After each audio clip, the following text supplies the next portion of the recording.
I don't know how many of you know this, but I've talked about this quite a bit.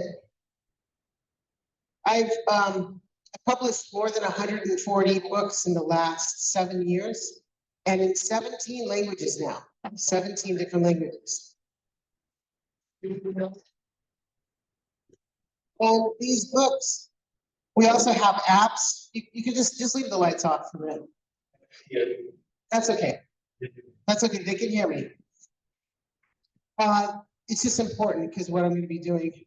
A lot of these are in apps, in different languages. We've used them in different countries. Snow's son, George, would use the app in Chinese to teach Bible study at his college. And so the Lord has really blessed us. I have also done some other types of books. And there's a book that we have been working on for a year. Isn't it, Noah? A year. I'm not going to make Noah talk too much, but just come up here next to me, Noah. I'll hold your hand. Let's just welcome Noah.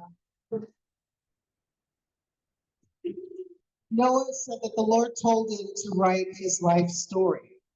I said, okay. And he couldn't get it done, so the Lord told him to ask me. I said, okay, I've never done anything like this, but let's just see what God says step by step. So we did a Zoom. We did several sessions on Zoom together, and then I started trying to find someone to help me ghostwrite it, and it just didn't work. And so Noah told me that he wanted to make it into a graphic novel. This is only a sample of the graphic novel. And so we've been working together for the last year on this novel, and it's Noah's life story. The incredible thing that I like about is we're going to be sending it into the prisons. We're going to be sending it, he's going to be selling it. He's going to sell it, but it's also going to be going into the prisons and on the streets and the people that need to know the map out of where they are. So we have a book trailer, and we're going to show that book trailer, but I just want to say, just let Noah just say whatever he can to everybody, or whatever he wants to everybody. Can you hear me? All right. I'm just thankful to be here. And in regards to the book, 7 years ago, God told me to write a book about my life. And, I ran away from that project for 7 years. And, I remember praying one night, and I said, you know what, God, I know you really want me to write a book about my life. If one more person tells me to write a book about my life, I'll do it. So the very next morning, I walk downstairs and I see my wife drinking coffee on the couch. And I go and sit down, and the very first thing she says is, you need to write a book about your life. That was an answer to prayer. So I said, well, all right, I'm going to do it. And not knowing how to write a book, I'm not even good at English, never really went to school.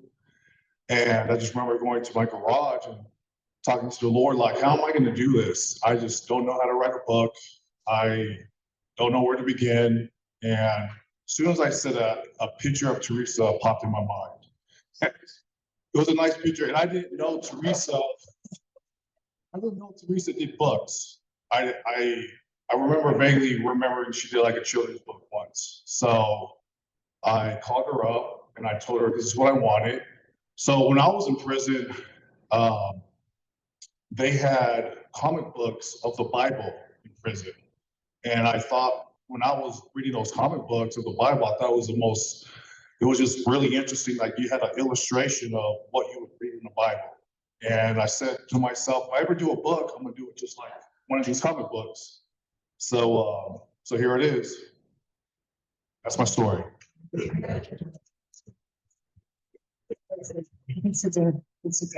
did a good job, didn't you?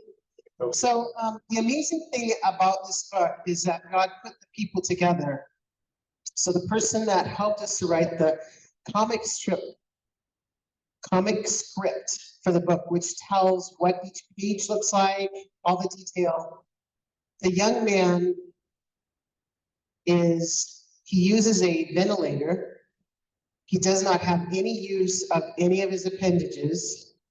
And he actually uses his mouth by dictation to write.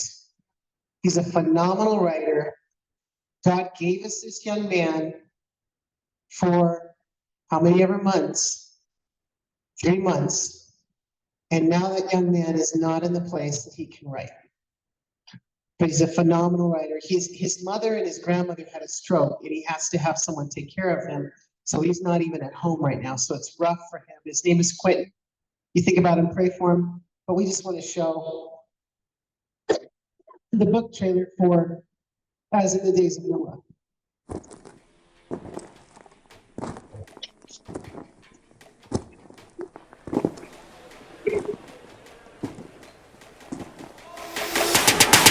Yeah.